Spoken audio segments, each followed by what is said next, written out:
ஆகாஷவாணி.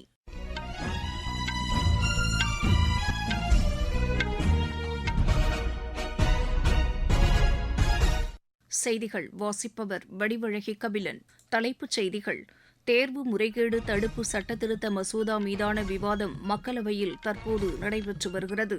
சர்வதேச புலிகள் தினத்தையொட்டி பிரதமர் திரு நரேந்திர மோடி வன ஆர்வலர்களுக்கு வாழ்த்து தெரிவித்துள்ளார்.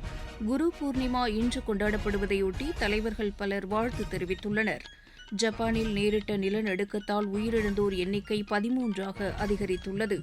உலகக்கோப்பை பாரா துப்பாக்கிச் சுடும் போட்டியில் இந்தியா வெள்ளிப்பதக்கம் வென்றது. இனி விரிவான செய்திகள். தேர்வு முறைகேடு தடுப்பு சட்டத்திருத்த மசோதா மீதான விவாதம் மக்களவையில் இரண்டாவது நாளாக இன்றும் நடைபெற்று வருகிறது. பல்வேறு கட்சிகளின் உறுப்பினர்கள் இந்த மசோதா குறித்து உரையாற்றி வருகின்றனர். மக்களவை இன்று காலை கூடியதும் அவைத்தலைவர் திரு ஓம் பிர்லா காமன்வெல்த் விளையாட்டுப் போட்டியில் பதக்கங்களை வென்ற ஹர்ஜீந்தர் கவுர், குல்பீர் சிங் உள்ளிட்டோருக்கு வாழ்த்துக்களை தெரிவித்தார். கேள்வி நேரத்தை அவர் தொடங்க முயன்றபோது எதிர்க்கட்சியினர் அமளியில் ஈடுபட்டதால் அவை நண்பகல் 12 மணி வரை ஒத்திவைக்கப்பட்டது. பின்னர் அவை கூடியதும் தேர்வு முறைகேடு தடுப்பு திருத்த மசோதா குறித்து விவாதம் தொடங்கி நடைபெற்று வருகிறது.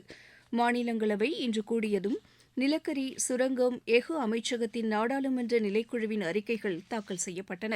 எதிர்க்கட்சிகள் பல்வேறு கோரிக்கைகளை வலியுறுத்தி அமளியில் ஈடுபட்டதால் அவை முதலில் நண்பகல் 12 மணி வரையிலும் பின்னர் பிற்பகல் 2 மணி வரையிலும் ஒத்திவைக்கப்பட்டுள்ளது.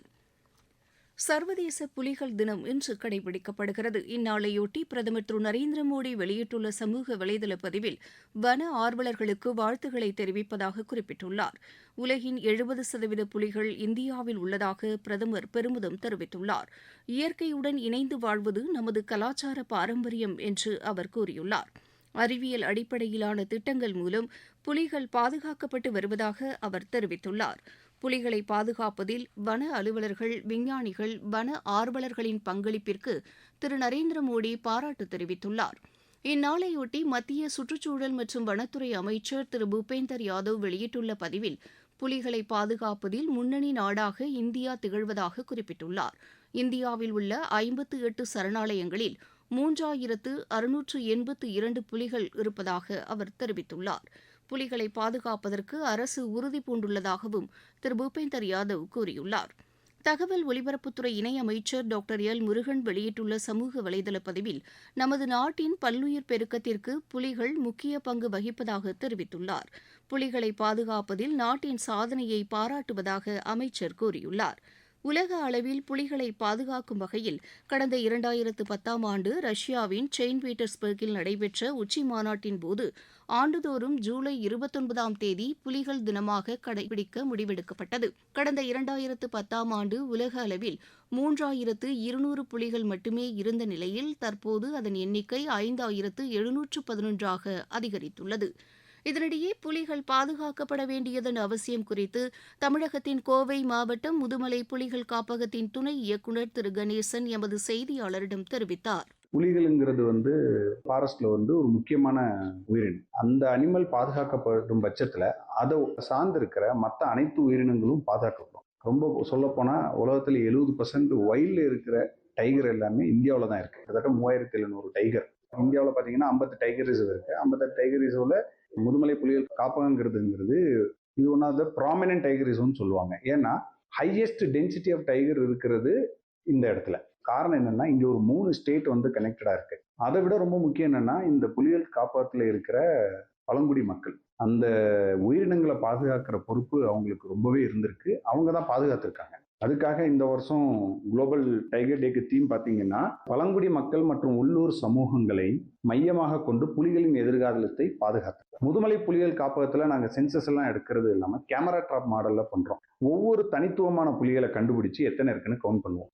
குரு பூர்ணிமா இன்று கொண்டாடப்படுகிறது. இந்நாளையொட்டி தலைவர்கள் பலர் வாழ்த்து தெரிவித்துள்ளனர். குடியரசு துணைத் தலைவர் திரு சி.பி. ராதாகிருஷ்ணன் வெளியிட்டுள்ள சமூக வலைதள பதிவில் இந்நாளையொட்டி மக்களுக்கு வாழ்த்து தெரிவிப்பதாக கூறியுள்ளார்.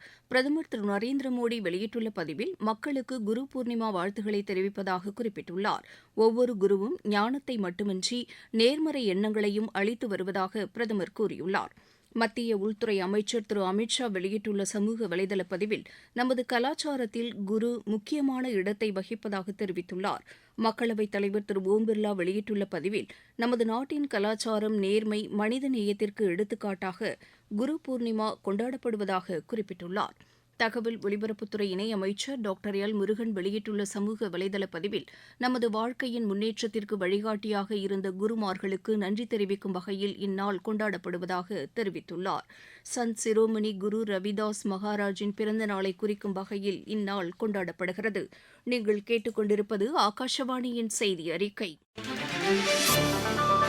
ஊரக வளர்ச்சிக்கான புதிய அத்தியாயம். வளர்ச்சியடைந்த இந்தியாவிற்கான ஊரக வேலைவாய்ப்பு உறுதி மற்றும் வாழ்வாதார சட்டம் செயல்பாட்டிற்கு வந்துள்ளது. இந்த சட்டம் வருடத்திற்கு 125 நாட்கள் வேலையை உறுதி செய்கிறது. இதில் வாரந்தோறும் ஊதியம் வழங்கப்படுவது கட்டாயமாக்கப்பட்டுள்ளது.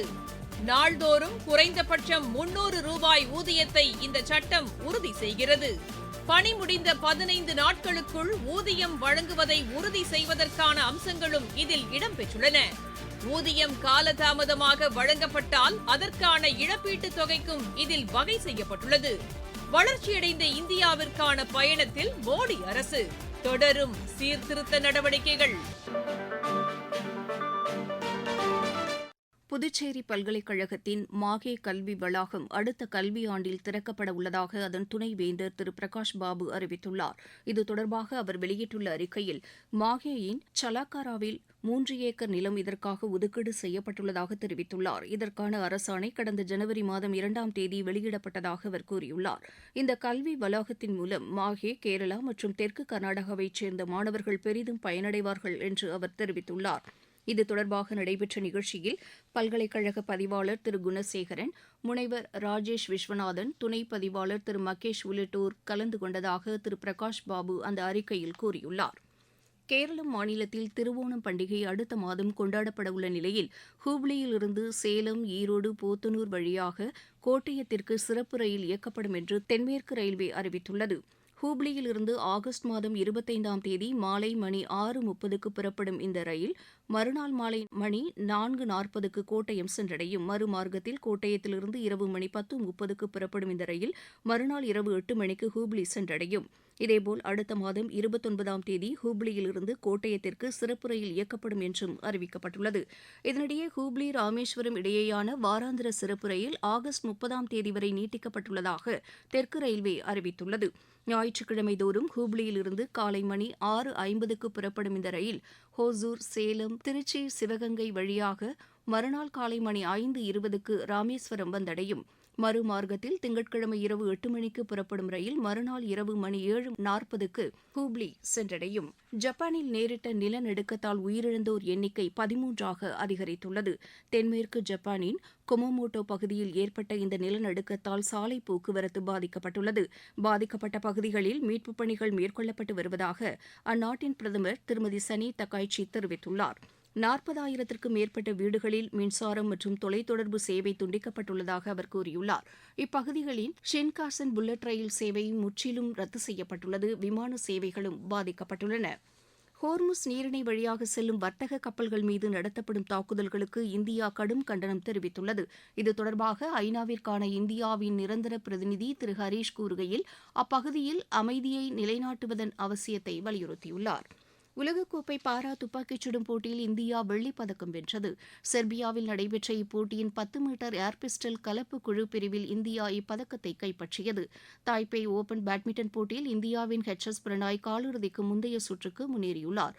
ஆடவர் ஒற்றையர் பிரிவு முதல் சுற்று ஆட்டத்தில் அவர் 21-11, 21-14 என்ற செட் கணக்கில் ஜப்பானின் மினோரு கொஹாவை வென்றார். இப்போட்டியின் மகளிர் ஒற்றையர் பிரிவில் அன்மோல் கார்ப், யுன்னட்டி ஹூடா, தன்வி சர்மா ஆகியோரும் காலிறுதிக்கு முந்தைய சுற்றுக்கு முன்னேறியுள்ளனர்.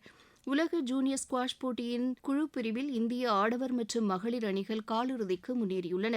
கனடாவில் நடைபெறும் இப்போட்டியில் ஆடவர் அணி 2-1 என்ற கணக்கில் குவைத்தை வென்று காலிறுதிக்கு முன்னேறியுள்ளது. மகளிர் அணி 3-0 என்ற கணக்கில் தென்னாப்பிரிக்காவை வென்று காலிறுதிக்கு முன்னேறியுள்ளது. மீண்டும் தலைப்புச் செய்திகள். தேர்வு முறைகேடு தடுப்பு சட்டத்திருத்த மசோதா மீதான விவாதம் மக்களவையில் தற்போது நடைபெற்று வருகிறது. சர்வதேச புலிகள் தினத்தையொட்டி பிரதமர் திரு நரேந்திர மோடி வன ஆர்வலர்களுக்கு வாழ்த்து தெரிவித்துள்ளார். குரு பூர்ணிமா இன்று கொண்டாடப்படுவதையொட்டி தலைவர்கள் பலர் வாழ்த்து தெரிவித்துள்ளனர். ஜப்பானில் நேரிட்ட நிலநடுக்கத்தால் உயிரிழந்தோர் எண்ணிக்கை 13ஆக அதிகரித்துள்ளது. உலகக்கோப்பை பாரா துப்பாக்கிச் சுடும் போட்டியில் இந்தியா வெள்ளிப் பதக்கம் வென்றது. இத்துடன் இந்த செய்தி அறிக்கை நிறைவு பெற்றது.